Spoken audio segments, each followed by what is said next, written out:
It's a critical issue. Pennsylvania's locks and dams badly in need of repair. Hi, I'm Tonya Caruso. Welcome to Comcast Newsmakers. And with us right now is State Representative Jim Marshall. Thank you for joining us. Great to be here again.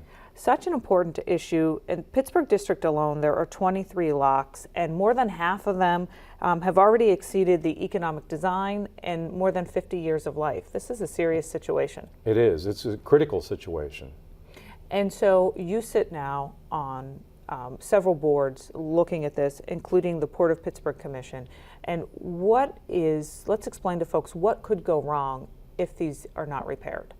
Well, I guess you would say worst case scenario, if there was a collapse of one of the dams in this system, certainly we would lose the ability for recreational boating to get through, but also commercial boating. And so much is shipped through our system. Coal for our energy producers, a lot of goods bulk goods that our companies rely on.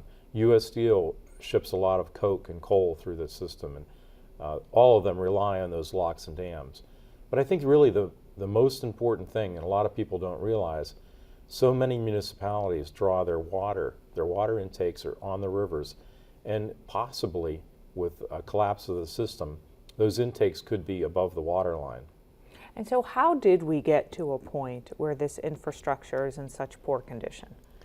I guess it was decades of lack of enough financial support to rebuild the locks and dams. Certainly we would like to increase the capacity so that larger barges, longer groups of barges could pass through them. But we haven't increased capacity, and we really haven't maintained them to the quality we should. I know that there has been federal funding directed to this issue, and they continue to lobby for even more federal funding. Is there anything that can be done on the state level, or what's going on the state level to try to address this issue? Well, certainly there's also user fees. So the barges, the tows that go through there pay a percentage to help that. But the dam system is, other than that, federally funded. So certainly the state has to encourage our federal government to invest more in that system. It's vital to our region. So with so much going on the federal level, and we hear all the time about we need to reduce the deficit, and there's so much arguing and infighting over money and budgets. Is this an issue that you think has enough attention on the federal level? I think it does with the representatives from our region. I know Tim Murphy is very involved in that, has been.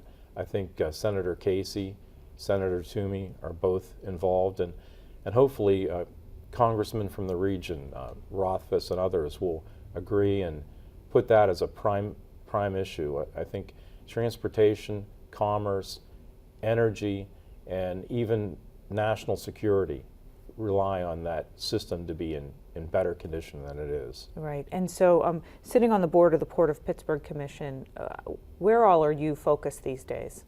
Well, we're focused on not only the repair of that system, but one of the interesting aspects is that underground, Consul has greater connectivity with internet and with IT technologies than they do in the waterways.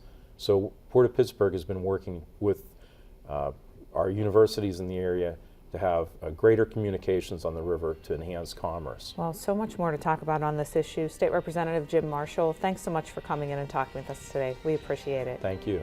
I'm Tonya Caruso. Thanks for watching Comcast Newsmakers. We'll see you next time.